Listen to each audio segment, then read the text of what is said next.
The COVID-19 pandemic, fake news, growing inequalities, divided societies, and autocratic tendencies have thrown the difficulties facing liberal democracies into sharp relief. Most of us desire a cohesive society and favor broad participation in the political process. We also like to benefit from a prosperous, interconnected economy. Yet are these three wishes compatible? Can we have all three? Or must we, and the governments we elect, forego one of these aspirations in order to protect the other two? While writing during the height of the 1990s globalization spurt, in that brief era of optimism following the Cold War, sociologist Ralph Dahrendorf asked a question that took many by surprise. At a time when autocracy seemed overcome, when the problems of divided societies and the ills of globalization were not yet apparent, he asked a difficult question. Do we indeed live in the best of all worlds? His answer was, no, we don't. Or perhaps if we do, we won't do so for long. And he went on to argue that a growing and integrating world economy would sooner or later create, in his words, perverse choices for liberal democracy. Over time, he argued, staying economically competitive would require either adopting measures detrimental to the cohesion of civil society or restricting liberties, civil liberties, and political participation. For liberal democracies, he concluded, the task ahead for the early 21st century is to square the circle between economic growth, social cohesion, and political freedom. That challenge became known as the Dahrendorf quandary. Over a decade later, around the time of the global financial crisis, Danny Roderick of Harvard University reached a similar conclusion.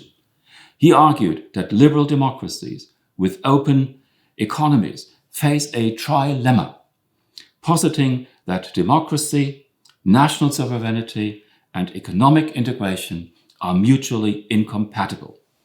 We combine, he said, any two of the three, but never have all three simultaneously and in full. Both Dahrendorf and Roderick pointed to a fundamental challenge of liberal market economies, the incompatibility of the underlying drivers involved, the complex nature of the ensuing processes, and their impact on different population groups in terms of economic inequalities and chances for social mobility. The economic drivers of globalization, increasingly decoupled from national processes and control, undermine the nation state, hence national sovereignty. In turn, democracy also suffers through loss of legitimacy for governments in power and the rise of disloyal and semi-loyal opposition groups, further eroding trust in public institutions. Nativist economic strategies may strengthen the nation state and even democracy itself, but could ultimately lessen economic growth and weaken the economy. Conversely, open economic borders may benefit some parts of the population, but undercut the prosperity of entire communities and regions, and weaken social cohesion and commitment to liberal democracy, even as the gross domestic product increases. Inherent in these tensions are grave dangers, be they identity-based populism, as Roderick argues, or, as Dahrendorf puts it, the growing authoritarian temptations of divided societies. In particular, Dahrendorf was concerned that countries could be tempted to pursue social cohesion and economic competitiveness by sacrificing political freedom. With countries like Hungary and Poland, and not to mention Russia and Turkey, becoming increasingly authoritarian, yet still pursuing some form of open economic policies, it seems that some of Dahrendorf's fears may be coming true. Given these examples, as well as other tensions visible in almost all countries, the quandary and the trilemma have received considerable attention in recent years. Surprisingly, however, there has been no systematic empirical assessment of the validity of either claim. Neither have the important extensions of Roderick's trilemma, where he says simultaneously and in full, nor has Dahrendorf's puzzlement over how to square the circle been addressed empirically. So what is the evidence? Examining the quandary and the trilemma requires a longer-term perspective, as the social, economic, political tensions involved are certainly not short-term developments. Rather, they build up over time, unfolding over years, even decades. Therefore, we looked at a 25-year span from the early 1990s to the mid-2010s and used data from a wide variety of sources for 34 countries, all of which are members of the OECD and upper to mid to high income market economies. We found that the performance of the countries turns out too varied, too diverse to support the broad claims Dahrendorf and Roderick put forth in their respective writings. Specifically, next to a small group of 5 cases where either the trilemma or the quandary applied, there are twice as many cases or countries that generally manage to grow moderately in terms of economic globalization, liberal democracy, and social cohesion, but not in full, while avoiding some of the tensions implied in the quandary or reaching trilemma conditions. For an even larger group of countries, we found that the growing economic globalization developments can indeed coexist without tearing society apart or jeopardizing democracy. We found a pronounced trend, however, towards more economic globalization. All countries, and this should be not surprising, show higher economic globalization levels in 2014 than they did in 1990. What is more, the variation in globalization between countries became smaller.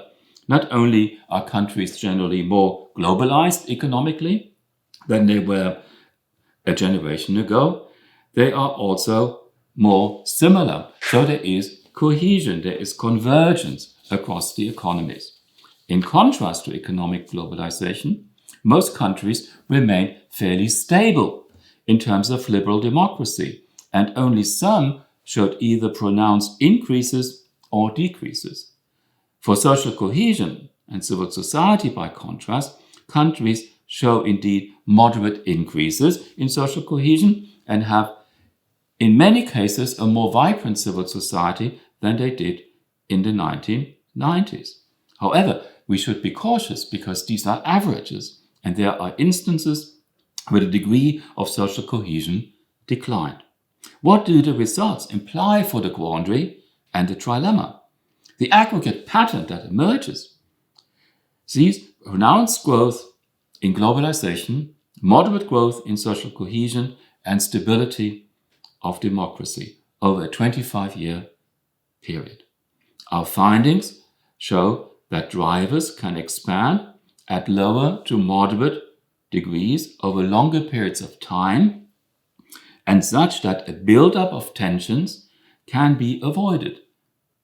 So economic globalization, social cohesion, and democracy and the nation state can grow simultaneously, but not in full. So what are then the implications of such findings? First of all, they are not as stark as Dahrendorf warnings. But we should also consider the possibility that the weakening of both liberal democracy and social cohesion may take longer to materialize and show effects more delayed in time than we were able to examine so far. For example, for much of the 1990s, Central and Eastern European countries were in a profound transition period that had more to do with changes stemming from 4 decades of communism than with globalization itself.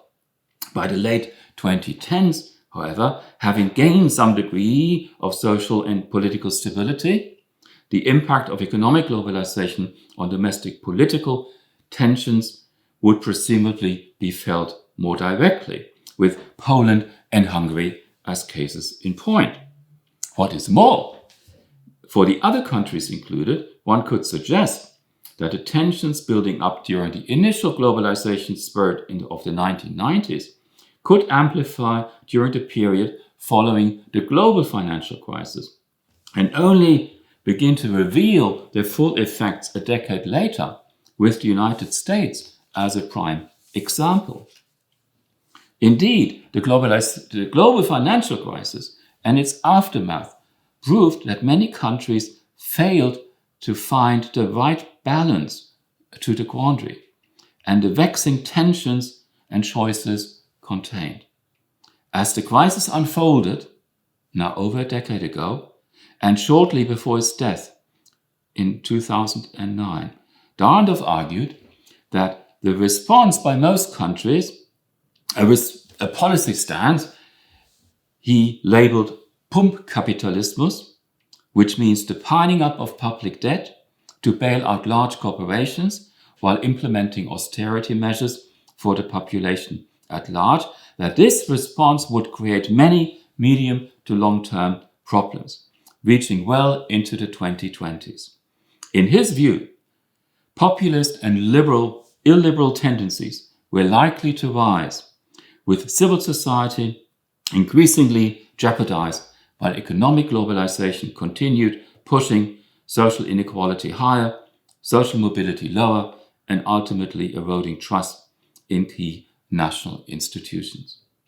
Indeed, had Dahrendorf lived to witness the Brexit referendum and the arduous aftermath it had, and the illiberalism of Viktor Orban's Hungary, Donald Trump's repeated challenges to US institutions and political norms, the rise of controlled societies on the global scale, like Singapore with autocratic developments in China, Russia, or Turkey, populism in Brazil.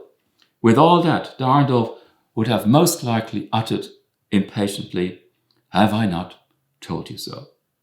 Of course, liberal democracies, our political destinies, are very much still in our own hands.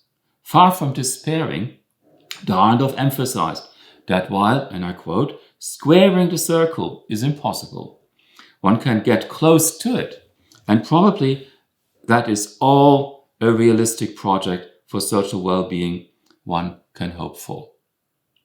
So what can be done to stave off the erosion of political freedom in the name of economic growth in the future?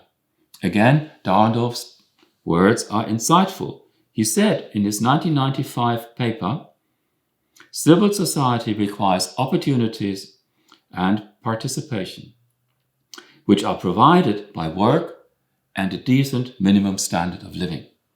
Once these are lost by a growing number, civil society and liberty go with them." Many societies remain exactly at risk when it comes to this point. Yet the results are also encouraging in that they point to a simple message. Globalization can indeed be managed, and the negative consequences of open markets on local populations can be offset by forward-looking policies that avoid regional disparities, the de-skilling of the labor force, and social exclusion. Governments have to create smart buffers between the open world of economic markets and the vulnerable populations at home. For this, it is crucial that we reinvigorate measures to increase social mobility, measures to reduce economic inequalities, and that we have to stop viewing the social as separate from the economic. In the words of economist Dennis Snower, we have to recouple economic and social policy. The very future of liberal democracy may well depend on our willingness and our success in doing so.